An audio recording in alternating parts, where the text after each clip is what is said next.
Aviso: se você ainda não viu a parte 1, procure pelo link na descrição. Eu perguntei pra minha mãe o que ela quis dizer com isso, mas ela só me disse que estava tudo bem, que eu não deveria me preocupar e não deveria contar às pessoas o que eu vi, ouvi ou onde tinha ido. E que conversaríamos de manhã porque eu precisava dormir. Ela saiu do meu quarto, mas eu fiquei com muita raiva. Do que raios ela estava falando? O que ela estava escondendo de mim? Eu fiquei me revirando na cama sem conseguir tirar o Marcos e aquele lugar da minha cabeça. Ouvi meus pais conversando no quarto ao lado. Eu não entendi bem, mas ouvi eles falando o nome do Marcos várias vezes. E uma hora ela disse: "Não podemos continuar mentindo para ela." E meu pai respondeu: "Stella não consegue lidar com isso." Eu finalmente consegui dormir por algumas horas. Eram quase 5 da manhã quando resolvi não obedecer minha mãe. Eu não sabia se podia confiar nela. Saí de casa, fui pegar minha bicicleta e vi a caixa de ferramentas do meu pai perto da garagem. Não sei o que deu em mim. Talvez estivesse paranoica. Talvez estivesse curiosa. Abri a caixa de ferramentas e o que eu vi me assustou muito. Ele tinha uma campainha de bicicleta que era exatamente igual à do Marcos. Isso pode ter sido só uma coincidência, mas eu senti que não era. Peguei e coloquei na minha bolsa, só para verificar se realmente era da bicicleta do Marcos. Olhei para ver se o quarto dos meus pais estava aceso e dei-o fora. Mesmo não podendo chamar a polícia, eu poderia confirmar sozinha. O Marcos ainda podia estar lá. Eu já estava perto do hospital abandonado quando senti meu celular vibrando e tocando. Eu dei uma olhada e era minha mãe ligando. Mas eu realmente não queria falar com ela. Não até eu ter certeza de que o Marcos estava bem. Ou pelo menos ver a bicicleta com a campainha perto da entrada. Desliguei o celular e então cheguei ao hospital. Imediatamente comecei a procurar pela bicicleta, mas ela não estava em lugar nenhum. Não tinha nem rastro. Agora parecia que meus pais tinham feito alguma coisa. Eu apaguei por algumas horas, então talvez eles tivessem ido até lá e... Não, isso não era possível. Por que eles fariam uma coisa assim? Comecei a andar pelo hospital, agora na luz do dia. O sol estava entrando através das janelas quebradas e tinha abelhas unindo. Parecia pacífico e calmo, como se nada de ruim pudesse acontecer lá. Mas só depois de andar um pouquinho, eu percebi que não estava sozinha. Ouvi alguém cantarolando. E como se já não fosse assustador, era a mesma melodia que eu ouvi na noite anterior. No final do corredor, vi uma mulher mais velha parada ali. Ela estava usando um chapéu preto e vestia o que parecia ser um hobby. Dei um passo e ela imediatamente se virou. O olhar dela me deu calafrios na espinha. Ela começou a andar na minha direção. Ouvi sua voz debilitada. "Stella?" Ela estava falando meu nome. Ela sabia meu nome. Vi essas coisas em filmes de terror, então decidi que era melhor não esperar que ela me alcançasse. Comecei a correr, rápido. Qualquer que fosse o problema daquele lugar, eu não queria lidar com isso sozinha. Eu corri em direção à saída e notei que ela estava correndo atrás de mim. "O que você quer?" Eu gritei. Mas ela não respondeu. Eu escorreguei no piso molhado e ouvi que ela estava se aproximando. Enquanto tentava me levantar, ela me alcançou. Suas mãos enrugadas, com unhas compridas, agarraram minha mão. Eu tentei escapar até entender que ela não poderia ser um fantasma.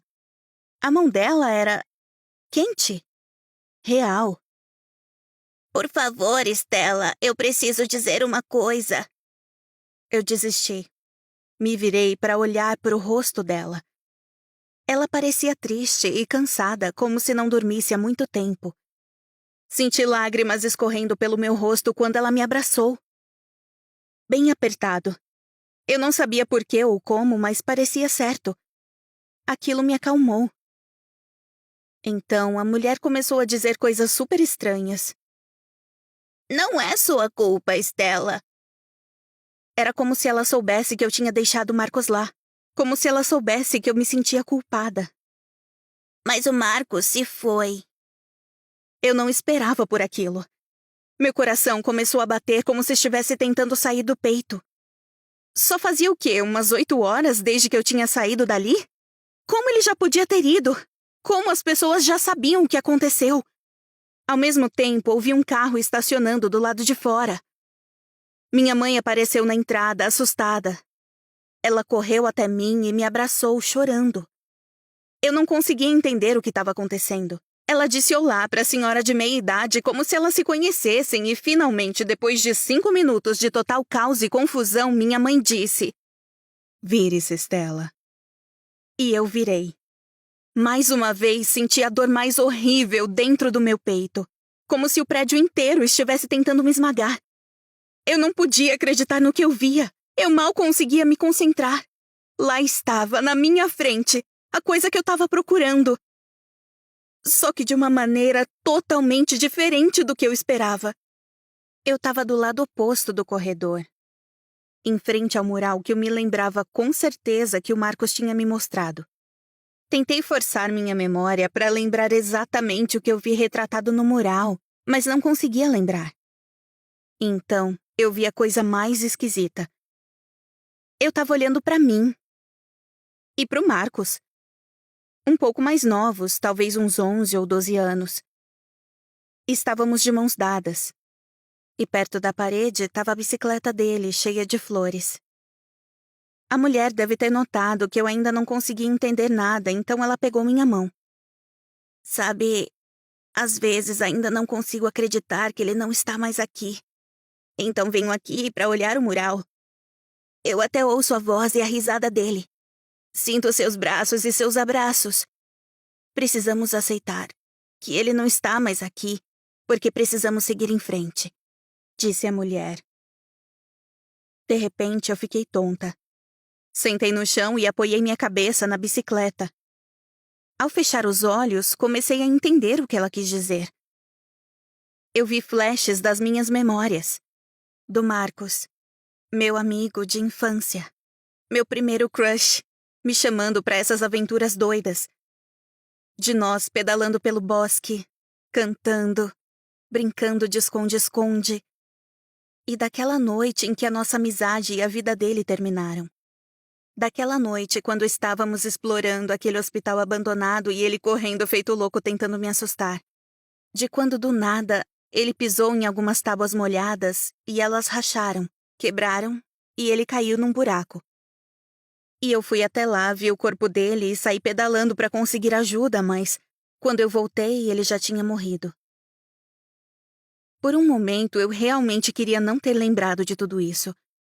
Quando abri os olhos, vi a mulher mais velha, a mãe dele, sentada ao meu lado. E eu finalmente entendi. Não era aquele lugar que era assombrado. Eu era. Depois de alguns minutos, consegui me levantar, me despedi e fui embora com meus pais. Nós fomos para casa. Nós nos sentamos juntos no quintal e eles explicaram que depois que o Marcos se foi, meu cérebro de criança não aguentou.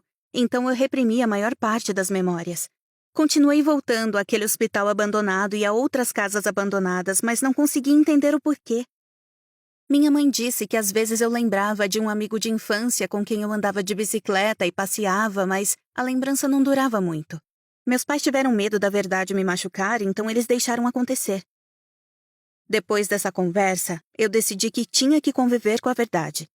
Meus pais encontraram uma terapeuta para me ajudar. Foi um processo difícil, mas eu estou lidando com isso. E agora me lembro da maior parte da minha infância e da minha amizade com o Marcos. Estou no processo de aceitar e me curar. No ano seguinte, consegui terminar o ensino médio e entrar na faculdade. Eu quero ser uma arqueóloga. Parece certo manter um pouco da curiosidade e esse lado mórbido da minha personalidade. Eu não queria apagar tudo o que eu era porque isso me tornou especial. O que eu encontrei naquele lugar abandonado me ajudou a enfrentar meus problemas e a me entender melhor. Então talvez o que eu encontrar no futuro ajude não apenas a mim, mas a todos nós a entender quem somos. Você percebeu? Os monstros das cartas de tarô. Slenderman. Você encontrou o coelho? O cara dormindo. Você gostou da história? Não esqueça de curtir o vídeo, comentar e se inscrever no Assim Aconteceu. Nós postamos vídeos novos toda semana.